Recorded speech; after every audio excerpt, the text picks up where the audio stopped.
Napakabuti ng Panginoon. Maraming nangyayari sa palibot, but praise God. Hallelujah. Amen. Nandito tayo. Amen. Diba? Amen. Yung iba sa atin, parang naiinip na. Di ba? Parang, alam mo yung feeling na yung iba na di-deploy sa puso ko. Diba? Kasi nadaanan din namin, ito kaming Kuya Robert, Kuya Roby, nadaanan namin yung ganun, akala nyo kayo lang.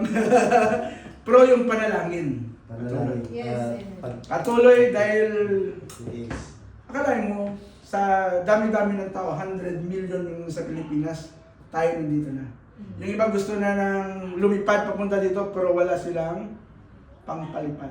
Naubusan ng lana. Pero but praise God, tayo dito, naghihintay na lang tayo. Libre tayo ng pagkain, di ba, nakakagala tayo. Sabi pa nga sa kaya ate Janet, ito ba, sosyal. Nagano pa dyan, bakasyon. Oo, bakasyonista po tayo ngayon. Diba? Yung ibang nagbabakasyon, gumagastos po sila ng pera. Tayo, libre. Libre. Diba?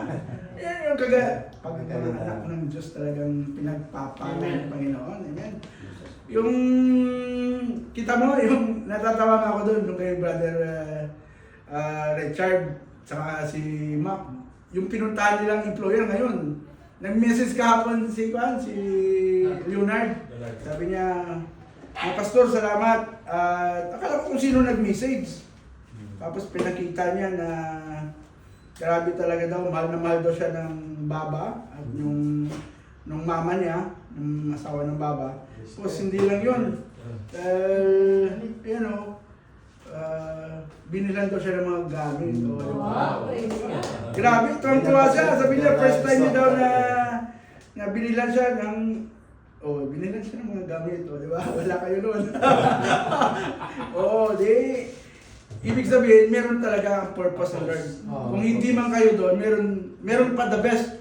Sa kanya yun eh. Para sa Bawat isa sa atin, meron pinaka the best na bibigyan. Amen. Huwag lang tayo mawawala ng pag-asa, kaya Keep praying. patuloy tayo at alam kong may gagawin at may gagawin ng Panginoon sa buhay natin. Amen? Amen. So sa umagang ito, we're so blessed na pinapaalalahanan sa atin yung salita ng Diyos. Nung itong linggo na ito, because of meron tayong memo from the General Superintendent about stewardship, sabi ko, wow. May nakalagay na akong tinapos ko talaga yung gabi. Sabi ko, ito yung magiging maganda itong preaching ko na to. Kaso lang, itong nakaraang araw, ay lalo na yung kahapon, sabi ko parang, Lord, parang iba yung gusto mong buwan. Minsan ang Panginoon, merong simple lang. Pero we do the basic. Ito isa sa mga basic. So, in line pa rin doon sa ating memo, yung one is the key to true success. Sometimes we think that we are not successful. Other people will speak to us that you are not successful. You are failure. Lalo rin yung mga marites, akala nila wala. Di ba?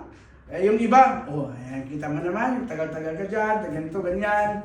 Ang gayon, di ka pa, marami tayong narinig, puro negative.